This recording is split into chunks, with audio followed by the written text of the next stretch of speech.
आज गाजा में हमास ने कम से कम 3 इजरायली सेटलमेंट्स पे लगातार 114 रजूम मिसाइल रॉकेट्स मारे और इजरायली आईडीएफ ने भी उसको एक्सेप्ट किया कि हमास के ये जो लेटेस्ट अटैक्स हैं पिछले 3 दिनों से जो सेटलमेंट्स पे डायरेक्टली अटैक कर रहे हैं, इनसे नुकसान हो रहा है।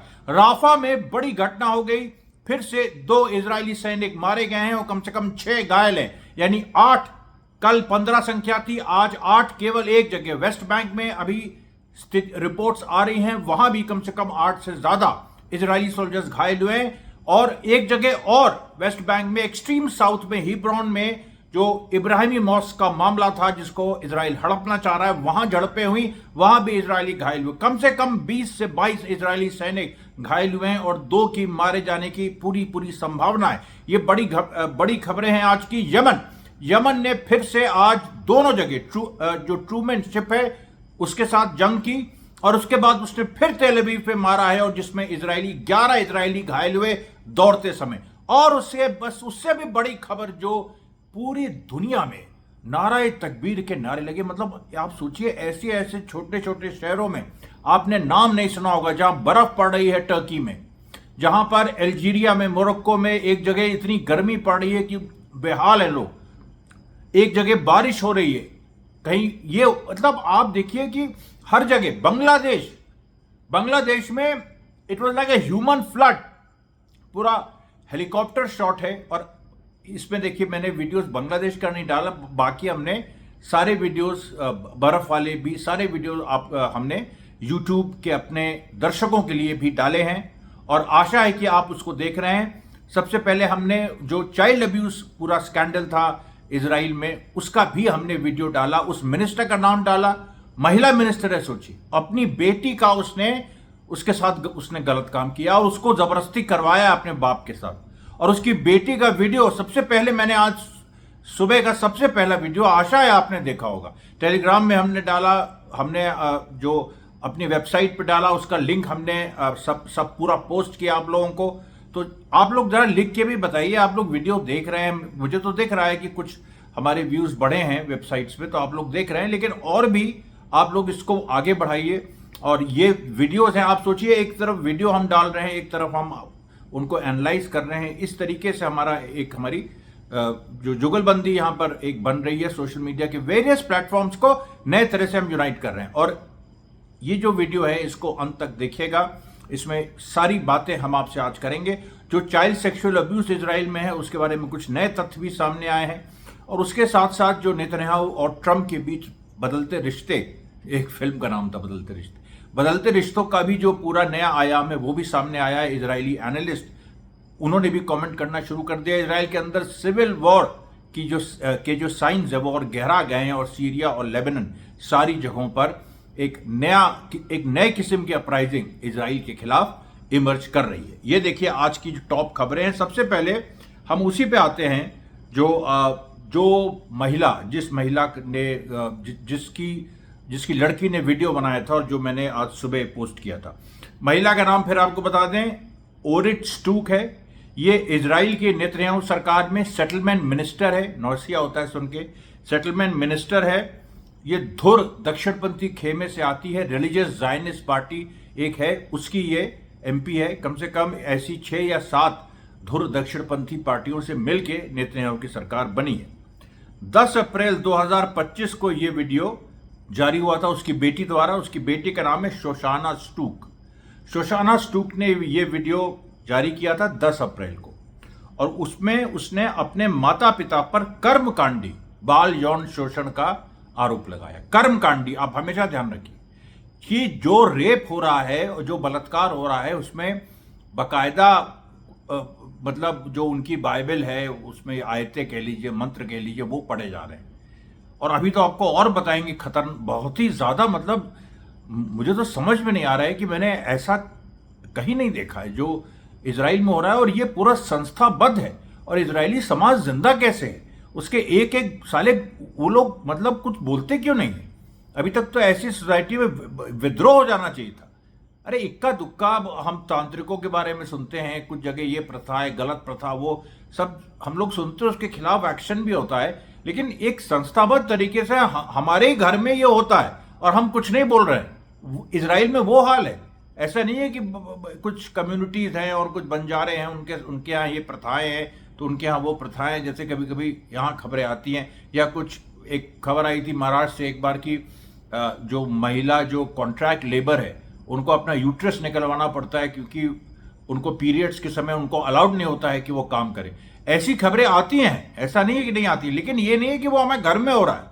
हमारे जो ये भारत का इतना बड़ा मिडिल क्लास है उसके अंदर भी यही चीज हो रही। सोचिए आप अगर ऐसी स्थिति हो जाएगी तो क्या होगा। और ये इजराइल के गरीबों के साथ नहीं, इजराइल का मिडिल क्लास कर रहा है, अपर क्लास कर रहा है।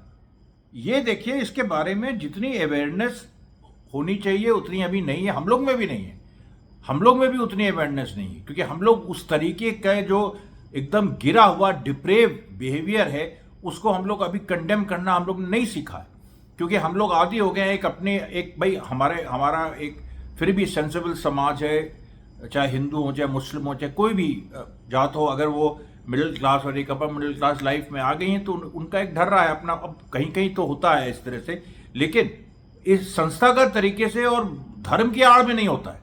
तो ये देखिए पूरा, तो ये जो शोशाना स्टूप, बड़ा दुख लगा मुझे। और वो जब मतलब वो काफी बड़ी हो गई, अपने 20s में है, फिर भी ऐसा लग रहा था जैसे कोई बच्चा बात कर रहा है। और ये फिर मैंने कंफर्म किया, एक्चुअली ऐसे जो बहुत सारे केसेस हैं, ये इनकी उम्र चाहे 18, 19, 20 हो जाती है, मानसिक उम्र अभी भी 9, 10, 11 साल की। इस वीडियो में भी वो बोल कुछ रही है, फिर किसी और के बारे में बता रही है कि हमने उससे संपर्क किया, फिर उसने भी हमको धमकी दी।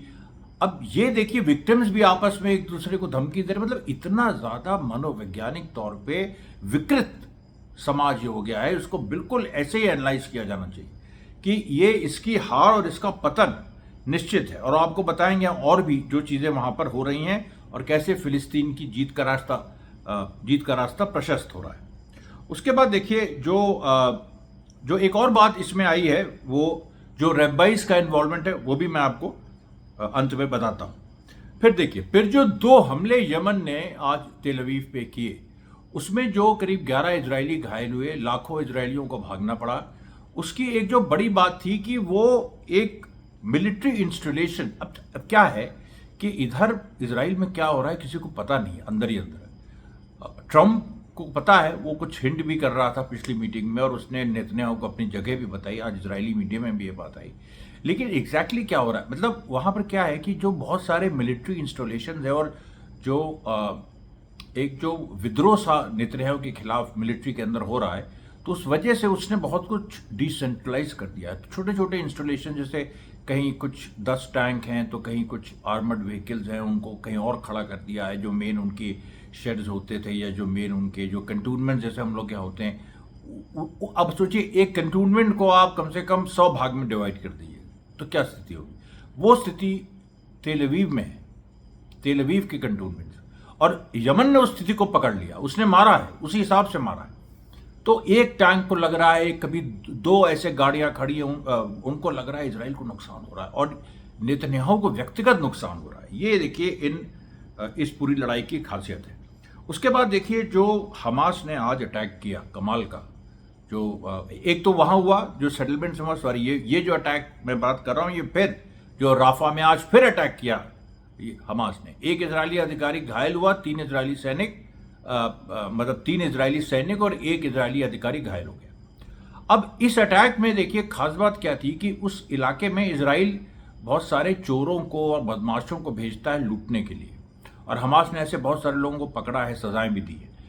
इधर इजरायली जो मतलब लाइंस है और इजराइल जो फिलाडेल्फिया कॉरिडोर में है, इजरायली ट्रूप्स, उनके जो सप्लाईज है, उनमें आज 2 फिलिस्तीनी चोर घुस गए और उनके सप्लाईज की वो चोरी करने लगे। ये तड़के सवेरे एक बात है। और इजरायली सोल्जर्स ने देखा, उन्होंने शोर मचाया, तो कुछ इजरायली सोल्जर्स आए, फिर वो चोर नहीं थे, हमास के लोग थे, उन्होंने गोली चला दी वहीं। और जो इजरायली भेजते थे फिलिस्तीनियों के, भाई अब ह्यूमैनिटेरियन एड वहां बंद है, लगभग वहां कुछ बचा नहीं है। मतलब आप सोचिए 60% चिल्ड्रन वो मैल न्यूट्रिशन का शिकार हैं, बच्चे मैल न्यूट्रिशन का शिकार हैं, कुपोषण का शिकार हैं। और उसके साथ साथ आप देखिए तो वहां पर क्या 1800 दिन हो गए हैं, कुछ वहां गया नहीं अंदर। तो ये जो पूरी एक सिचुएशन है, इसको समझते हुए, इसको देखते हुए, ये जो पूरा एक नहीं 1008 नहीं, सॉरी 108 दिन हो गए हैं जब वो कुछ वहां पर गया नहीं है। तो ये जो देखिए, ये जो पूरी सिचुएशन है, इसमें इजराइल के कार्ड को उन्हीं के खिलाफ खेल देना, ये हमास ने किया। और अचानक वो लोग जो हैं राफा में फायरिंग शुरू हो गई, और इजरायली सैनिक थे बड़ी संख्या में, 5-6 हज़ार है वहां, लेकिन उनको समझ में नहीं आया कि कहां से गोलीबारी हो रही है, और वो अपने ही लोगों पे गोली उन्होंने 2 लोगों ने चला दी। ये कंफ्यूजन, ये देखिए हमास की ताकत है, यहां पर इन्फिल्ट्रेट करके किस तरीके से हमास अपने पूरे मकसद में कामयाब हो रहा है। उसके बाद देखिए जो इस्लामिक विद्वान संघ ने जो एक पूरा अनाउंसमेंट किया था जिहाद का, और उसको लेके जगह जगह पूरे, अच्छा उसको कई मौलवियों ने जो सऊदी अरब के पेरोल में हैं, उन्होंने उसको कंडेम भी किया। हमास को तो खैर वैसे ही ये लोग नहीं मानते, जो सऊदी अरब टाइप मौलवी हैं। लेकिन आप देखिए कि पूरे मुस्लिम वर्ल्ड में एक उफान सा आया हुआ है। और आपको हम बताएं एक लाइन से, देखिए सबसे पहले टर्की इस्तांबुल में रात में पूरे के पूरे जो लाइट्स जल रही हैं, middle class, upper middle class neighbourhoods जो है उसमें लाइट जल रही है, और वहाँ नाराए तकबीर उसकी लगातार आवाज़ आ रही है। उसके बाद देखिए सीरिया के कम से कम 4 शहरों में, एलेप्पो, इडलिब, दमस्कस, कोनेत्रा, नहीं सॉरी 5 शहरों में लगातार ऐसे प्रदर्शन हुए। और वहां पर फिर वही बात आ गई कि एचटीएस की कोई भूमिका वहां नहीं है, एचटीएस का कोई नहीं दिखा। इसका मतलब है कि एचटीएस की हिम्मत नहीं है कि इन लोगों को कन्फ्रंट करे, उसके हाथ से बाहर हैं चीजें।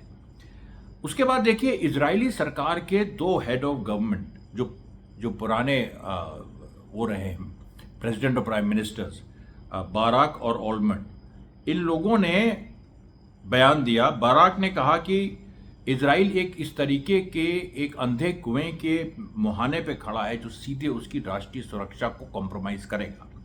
उसके बाद ओलमर्ट ने कहा कि फिर वही बात कि आज की तारीख में इजराइल गृह युद्ध के सबसे ज्यादा करीब है। उसके बाद देखिए खबर आई कि पाकिस्तान में गाजा के समर्थन में प्रदर्शन भी हुए, मैकडॉनल्ड्स पे अटैक हुआ था, आज पेप्सी के कुछ ऑफिसेज हैं उन पे पाकिस्तान में अटैक हुआ। उसके बाद देखिए टर्की इस्तांबुल में एक और प्रदर्शन हुआ, जिसमें मतलब वो तो रात में हुआ था, कल रात, आज सुबह, फिर आज जैसे ही पौ फटते ही फिर से एक बड़ा प्रदर्शन हुआ। और उसके बाद देखिए तो एक अरबा शहर है वेस्ट बैंक में, अरबा शहर में हमास और आईडीएफ के बीच बड़ी झड़पें हुई हैं, इसकी खबरें आ रही हैं, जिसमें भी कई इजरायली सोल्जर्स घायल हैं। ये अरबा की बात है, ये हेब्रोन की बात नहीं है, अभी उसका डिटेल नंबर्स नहीं आए। उसके बाद लेबनान में जो हुआ कमाल था, मतलब इतनी एक गली है, उस गली से आदमी निकलते आ रहे हैं, बड़ा ही अजीब तरह का शॉट हुआ है, अजीब क्या, बहुत ही इम्प्रेसिव। और उसमें से लोग निकलते आ रहे हैं, आराम से चल रहे हैं, और नाराए तकबीर के ना कोई ऐसा हाथ नहीं, कुछ आराम से चल रहे हैं, और वो एकदम देर रात का वक्त है, और ऐसे लोग बताइए जैसे हम लोग ने उपन्यासों में जैसी चीज़ें पढ़ी हैं, वो पूरी स्थिति है। उसके बाद बेत फज्जार है बेथलेहम में, बेत फज्जार में युवकों और आईडीएफ बलों के बीच सीधी भिड़ंत हुई। और इसमें भी देखिए आज युवकों ने खदेड़ के जो इजरायली बहुत सारी आर्मर्ड व्हीकल्स है उनको खदेड़ दिया वहां से। और उसमें देखिए एक चीज और हो रही है, वेस्ट बैंक में जो इजरायली फोर्सेस जमी हुई हैं लंबे समय से, अब उनमें भी एग्जॉस्शन हो रहा, और वो जो स्पिरिट है, मतलब विद्रोह की जो एक स्पिरिट है, वो उनके अंदर एक तरह से आ रही है। और वो मतलब वो जैसे पहले एक ईगर होते थे कि नहीं हम जाके यहाँ पर कुछ करेंगे, कुछ मारेंगे, ये करेंगे, वैसी कोई बात नहीं, वैसी कोई स्थिति नहीं बन पा रही, और पीछे हट जा रहे हैं। उसके बाद टर्की में एक दियार बाकिर प्रांत है, और यहाँ तो गजब का वीडियो है, वो मैंने आपको, जो पूरे लाल रंग का है, उसमें पटाखे छूट रहे हैं, कि उसमें फ्लेयर्स हैं। एक्चुअली फ्लेयर्स जो होते हैं ना, जो इजरायली सेना भी इस्तेमाल करती है, तो सिविलियंस भी यूज़ करते हैं, मतलब रात में प्रकाश करने के लिए एक तरह से। जैसे दिवाली में भी हमारे यहाँ फ्लेयर्स नहीं कहा जाता उसको, दूसरी चीज, मतलब अनार हम छोड़ते हैं या कुछ और चीज़ छोड़ते हैं, तो फ्लेयर्स ऐसे फायर, तो वो लाल रंग के फ्लेयर्स पूरा पूरा फायर हो रहे हैं रात में, पूरी रात गुलाबी हो जा रही है। और ये जो है, ये इस्तांबुल में नहीं, क्योंकि पहले जो हुआ था रात में इस्तांबुल वाला मैंने बताया था, ये दियार बाकिर जो प्रांत है वहां पर हुआ है। उसके बाद देखिए टूनिशिया में कुछ बहुत ही गजब हो रहा है। ट्यूनीशिया में देखिए, पहले भी ऐसी खबरें आई थी और अब फिर एक पूरा जो स्टेटमेंट आया है, जो आज प्रदर्शन हुआ। अच्छा, वहां भी छोटे शहरों में और छात्र और सब लोग बाहर आ रहे हैं। आज जो प्रदर्शन हुआ कि हमारे धर्म का अपमान किया जा रहा है, अब वहां की जनता कह रही है हमारे धर्म का अपमान किया जा रहा है, मुसलमानों के सम्मान का हनन किया जा रहा है, सीमाएं खोलो और हम लोगों को हथियार दो। अब बताइए, ये जो डिमांड है, हम लोगों को हथियार दो, भाई जनता का फतवा, जनता का जिहाद, जनता का जिहाद, ये सबसे ज्यादा इसी से इस समय हुक्मरान डर रहे हैं। और सुनिए, मोरक्को के 60 शहरों में 120 प्रदर्शन हुए पिछले 24 घंटों में। 60 शहरों में 120, मतलब हर शहर में 2 प्रदर्शन। ये पूरा रेजिस्टेंस न्यूज नेटवर्क का आंकड़ा है, इसमें कोई शको सुबह, मतलब ये किसी शक की कोई गुंजाइश नहीं। उसके बाद देखिए कोन्या। अब कोन्या बड़ा ऐतिहासिक शहर है टर्की का, सूफियों से जुड़ा हुआ, बहुत ही मशहूर, और वहाँ टूरिस्ट प्लेस भी है। कोन्या में एक बड़ा प्रदर्शन हुआ और उसमें भी इसी तरह के नारे लगाए गए, जिहाद की बातें की गई। ऐसी बातें जब भी टर्की में पहले हुई हैं तो उस पर अर्दोगन को अच्छा नहीं लगा है, मतलब वो दूसरे कॉन्टेक्स्ट में हुई, अर्दोगन के खिलाफ इस तरह की बातें हुई तो उसने सप्रेस किया। लेकिन ये ऑब्वियसली फिलिस्तीन के लिए लग रहा है तो वो उसको भी सपोर्ट कर रहा है। अच्छा, कल अर्दोगन ने एक स्टेटमेंट भी दिया था, मैं बताना भूल गया था। अर्दोगन ने कहा था कि Israel is a terrorist state और उनके साथ उसके साथ वैसे ही सलूक होना चाहिए जैसे टेररिस्ट स्टेट्स के साथ होता। अब ये कह तो गए अर्दोगन, लेकिन सवाल ये है कि जो अभी ट्रेड वो कर रहे हैं, अभी उसमें खबरें आती हैं कि अभी पूरी तरह से बंद नहीं हुआ, लेकिन फिर आती है कि नहीं, अर्दोगन ने बहुत कम कर दिया है। और फिर उनके खिलाफ जो वहाँ आंदोलन चल रहा है उसकी क्या स्थिति है, अभी वो भी थोड़ा सा दबा हुआ लग रहा है, क्योंकि फिलिस्तीन के पक्ष में जो डेमोन्स्ट्रेशन हो रहे हैं मेरे ख्याल से उसमें मर्ज कर गया है वो, और इसमें जो है इन डेमोन्स्ट्रेशन में अर्दोगन समर्थक भी है, अर्दोगन विरोधी भी है, दोनों इसमें। लेकिन इसमें अल्टीमेटली रिजल्ट ये होगा कि टर्की जो है वो ज्यादा हमास और गाजा के पक्ष में, जो केवल अर्दोगन बोलते थे वहीं तक नहीं, उसके आगे जाके टर्की को सपोर्ट करना पड़ेगा। कोई भी ऐसी स्थिति आती है तो अपनी सेना भी उतारनी होगी। और आज से एक साल पहले अर्दोगन ने कहा भी था कि अपनी सेना हम गाजा में उतार सकते हैं, अगर हम लीबिया अपनी सेना भेज सकते हैं तो। लीबिया उस समय ये नेटो के पार्ट थे और टर्की सोचता था कि हम जो हैं वो यूरोप हमको एक्सेप्ट कर लेगा, तो गद्दाफी को दबाने टर्की सेना पहुंच गई थी, या उसके बाद जो सिविल वॉर हुई थी उसमें। पर यूरोप ने कभी भी टर्की को एक्सेप्ट नहीं किया आज तक। नेटो मेंबर है टर्की, लेकिन अभी भी टर्की को एक्सेप्ट नहीं कर रहे हैं as one of their own. और टर्की में जो प्रो यूरोपियन फोर्सेज है वो हार गई हैं पूरी तरह। और अब बल्कि यूरोप इस्तेमाल कर रहा है टर्की को कि टर्की उसका गंदा काम करे, रशिया के खिलाफ बोले ही करे। टर्की ने मना कर दिया और फिर ग्रीस से उसको घेर रहे हैं। ईस्टर्न मेडिटेरेनियन सी, एजियन सी, ब्लैक सी, ये जो पूरा जो टर्की के जो आसपास जो टर्की की सुरक्षा के लिए एसेंशियल है, जो समुद्र उससे उसके तट से लगे हुए हैं, वहाँ पर वो कभी ग्रीस को आगे बढ़ा देते हैं, कभी दूसरी फोर्स को बढ़ा देते हैं। वो चाहते हैं कि टर्की जो है वो, क्योंकि सेकंड लार्जेस्ट मिलिट्री है उसकी नेटो में।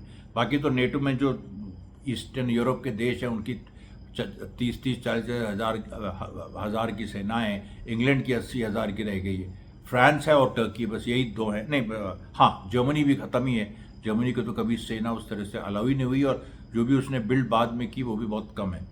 तो ये जो पूरी स्थिति है इसमें टर्की को वो लोग झाड़ पे चढ़ाना चाह रहे हैं। लेकिन टर्की के एनालिस्ट जो है, जो उसके इंटेलेक्चुअल्स हैं, वो पूरा इसमें एक बहुत ही पैनी निगाह रखे हुए हैं और वो इस चीज़ को, उनके इंटरव्यूज वगैरह आ रहे हैं जिसमें वो इस चीज़ को अलाउ नहीं कर रहे हैं।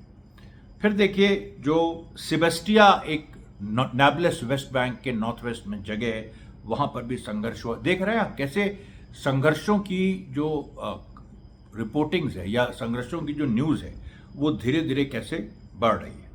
फिर उसके बाद एक बड़ी ज़बरदस्त कहानी आई कि जो गाज़ा का सिविल डिफेंस है हमास का ही, ये अपने हाथों से कैसे मलबे उठा रहा है।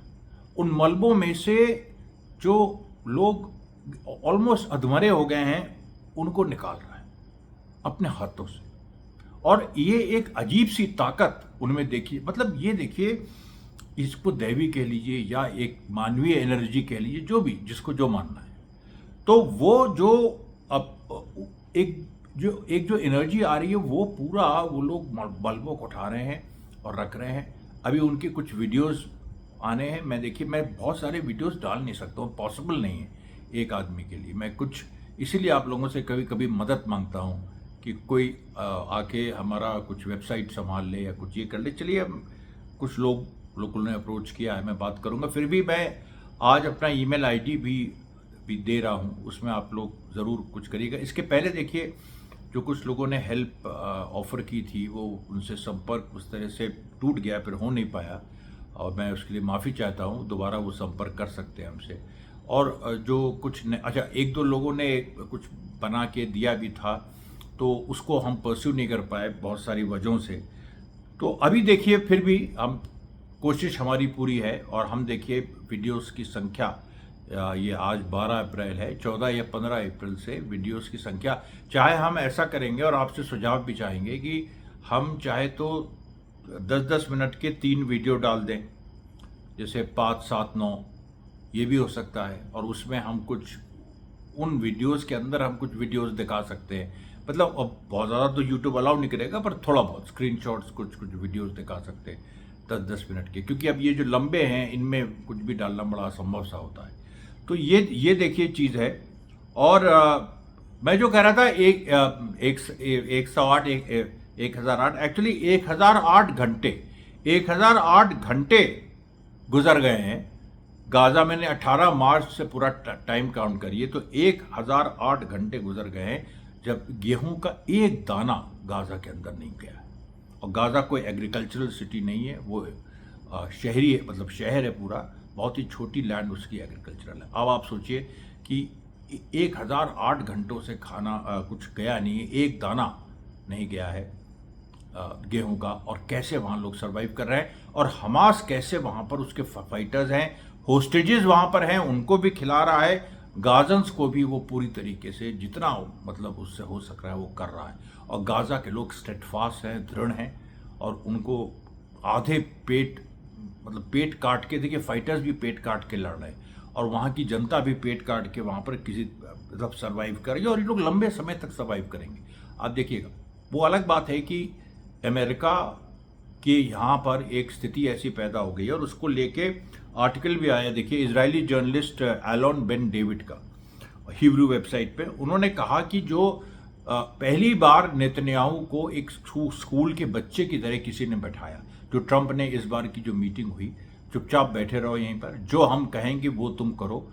और इस आर्टिकल का नाम ही हेडिंग है कि Trump shows Netanyahu his place and Trump also says that Israel is a मियर tool, कि इजराइल हमारे लिए केवल एक पुर्जा है, उससे ज़्यादा कुछ नहीं है।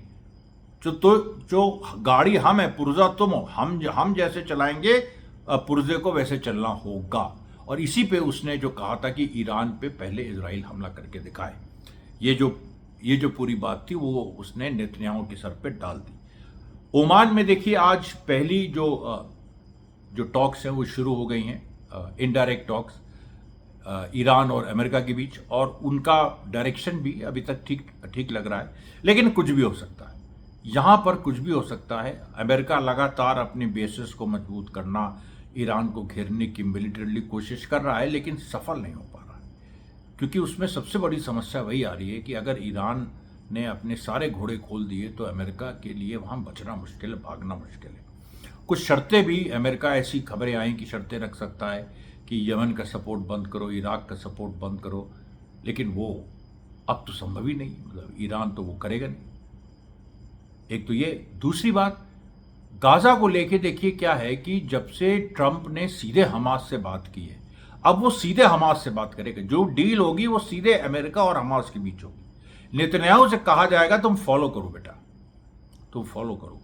और कुछ डेडलाइन ट्रंप ने दी है 1 या 2 हफ्ते की, मेरे ख्याल से जो खबर आ रही है नेतन्याहू को, कि तुम उसके बीच में जो भी करना है वाइंड अप करो, तुमसे कुछ हो नहीं रहा है, ना तुम जीत रहे हो, ना तुम होस्टेज को छुड़ा पा रहे हो। तो ये देखिए पूरा जो बदलते रिश्तों की जो मैंने बात की थी वो पूरी स्थिति ऐसी हो गई है। और जो शिनबेत को लेके जो क्राइसिस है वो तो है ही, अभी बनी हुई है। इजराइल में 2 फाड़ हो गया। अब देख कैसे कि प्रधानमंत्री नहीं चाहता आईबी चीफ वो रहे, लेकिन वो है, कोर्ट ने कह दिया है। अब पूरा एक वहाँ पर डिवीजन है, तो इसीलिए सिविल वॉर की जो बातें हैं वो और ज़्यादा बढ़ रही हैं। उसके बाद देखिए मंडे को आज सैटरडे, मंडे को पूरे ग्लोबल एक्टिविस्ट जो प्रो पैलेस्टीनियन हैं उन्होंने एक ज़बरदस्त मीडिया कैंपेन की बात की है कि एक पूरा जो गाज़ा में हो रहा है उसको लेके मीडिया कैंपेन और फिर से प्रदर्शनों की बाढ़ फिर से लगने वाली है हर जगह। ये पूरा एक माहौल बन रहा है, जनता ने अपना ये एक तरह से एक रास्ता चुन लिया है। फिर देखिए जो जॉर्डन में देखिए जो क्रैकडाउन शुरू हुआ था कि जो प्रो पैलेस्टाइन एक्टिविस्ट हैं जो जुलूस निकाल रहे हैं, उस क्रैकडाउन के खिलाफ वहाँ के कुछ कोर्ट्स ने भी पहली बार आवाज़ उठाई है। और ऐसे 50 यूथ हैं जिन पे इन्वेस्टिगेशन जॉर्डन की सरकार कर रही है। उसमें इन्वेस्टिगेशन क्या करना, वो फिलिस्तीन के सपोर्टर हैं, वो जॉर्डन में हर इंसान फिलिस्तीन का सपोर्टर है, तो ज़बरदस्ती का हैरेसमेंट है, लेकिन उस हैरेसमेंट के खिलाफ वहाँ के कोर्ट्स भी खड़े हुए हैं। नॉर्वे से एक बड़ी खबर आ रही है। नॉर्वे जो कि इजराइल मतलब गाज़ा के साथ सबसे पहला यूरोपियन देश था जो खड़ा हुआ था, वहाँ पर 110 क्रिश्चियन क्लर्जीज ने गाज़ा में युद्धबंदी की बात कह दी। और नॉर्वे आपको याद होगा उसने इजराइल के एम्बेसडर को भी निकाल दिया। और 110 जो क्रिश्चियन क्लर्जीज हैं वहाँ पर, पहली बार ऐसा हुआ है कि क्रिश्चियन क्लर्जीज, पोप बोलते रहे हैं Norway is a Protestant country, it is not a Catholic country, but वहाँ पर जो लोग हैं वो जो क्रिश्चियंस हैं वो बड़े एक मतलब एक चर्च का अपना रसूख है। तो वहाँ भी देखिए इस तरह की बात आई है कि क्लर्जीज बाहर आए। अब देखिए ये जो पूरी जो बाल यौन शोषण की कहानी, देखिए इसके कुछ और बड़े खतरनाक पहलू आए हैं। एक तो ऑर्गेनाइज्ड जो ये जो मामला है, और इसमें जो जैसे चीफ प्रीस्ट होते हैं या चीफ रेबाइज होते हैं उनका जो इन्वॉल्वमेंट है, मैंने कल हिंट किया था आपको एंड में कि 2016 में एक था और उसने कुछ ऐसी बात कही थी। अभी देखिए बात आ रही है कि कुछ ऐसे रेबाइज हैं जो अभी भी बड़ी पावरफुल पोजीशन में हैं और उनके ऊपर ये आरोप। दूसरी बात जो देखिए आ रही है कि जो विक्टिम्स हैं, विक्टिम्स देखिए शैटर्ड हैं, इनको एक तो पूरा डिसोनेंस हो गया है। अब 5-6 साल 7 साल से अब्यूज़ शुरू होती है और उनसे कहा जाता है कि बच्चे इम्प्योर होते हैं, पर हम लोग को सिखाया जाता है बच्चे भगवान का रूप होते हैं। इनके यहाँ है कि बच्चे इम्प्योर होते हैं और उनके साथ ये सब करके वो प्योर हो जाते हैं। तो ये क्या सोच है, बच्चे प्योर हो जाते हैं पूरा, मतलब मुझे विश्वास नहीं हुआ। ये जो भाई ये अमानवीय समाज है, ये अमानवीय धर्म है, ये कुछ भी है। हम ठीक है, लोग कहते हैं असली जूडाइज्म ये नहीं, ठीक है, नहीं होगा, इसका गलत इंटरप्रिटेशन है, लेकिन इस लेवल तक आगे बढ़ गया है, इस लेवल तक चीज़ें चली गई। हम भी अपने यहाँ एक लड़ाई लड़ रहे हैं अपने अंदर, हम हिंदू भी लड़ रहे हैं, सनातनी हिंदू वर्सेस जो एक संघी मानसिकता के लोग हैं, लेकिन ये जो लेवल है इस लेवल पे चीज़ें नहीं आई हैं।